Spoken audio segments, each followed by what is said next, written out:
Hello and welcome my dear students, কেমন আছো তোমরা সবাই? তোমাদের সামনে চলে এসেছি আমি শুভ্র ভাইয়া 10 মিনিট স্কুলের পক্ষ থেকে এসএসসির বায়োলজির আরও একটি সাজেশন ভিডিও নিয়ে। এই ভিডিওতে আমরা কথা বলবো জীবের বংশগতি ও বিবর্তন অধ্যায়টি নিয়ে। চলো আমরা একটু দেখে নিই এই অধ্যায় থেকে বিগত বছরগুলোতে কি কি প্রশ্ন এসেছে। তোমরা দেখতে পাচ্ছ বিগত বছরগুলোতে বিভিন্ন সালে কোন টপিক থেকে কতগুলো প্রশ্ন এসেছে, এবং তোমরা বুঝতে পেরেছো ডিএনএ টপিকটা থেকে সব থেকে বেশি প্রশ্ন এসেছে। ডিএনএ অর্থাৎ ডিঅক্সিরাইবোনিউক্লিক অ্যাসিড।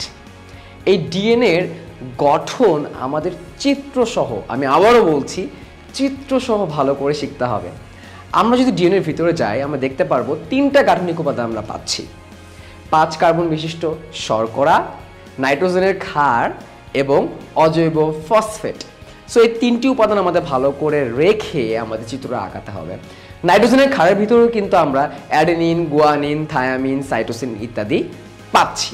সো এই জিনিসগুলো আমাদের ভালো করে মাথায় রাখতে হবে এবং এই ডিএনএর গুরুত্ব ভালো করে শিখতে হবে। ডিএনএ শেখার পরপরই আমরা ডিএনএ টেস্টটা ভালো করে শিখে নেব।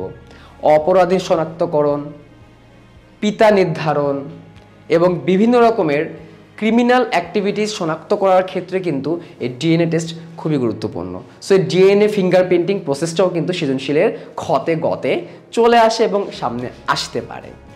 ডিএনএর সাথে সাথে কিন্তু আরএনএ টপিকটা অনেক গুরুত্বপূর্ণ এবং ডিএনএ আরএনএর পার্থক্য কিন্তু একটি অনুধাবনমূলক গুরুত্বপূর্ণ প্রশ্ন। সো এটা আমরা ভালো করে শিখে নিব।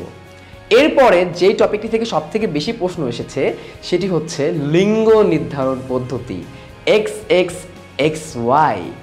এবং আমরা কিন্তু বাচ্চাকাল থেকে পড়ে এসেছি এই টপিকটা, যে বাচ্চা ছেলে হবে না মেয়ে হবে এখানে কিন্তু মায়ের কোনো দোষ নেই।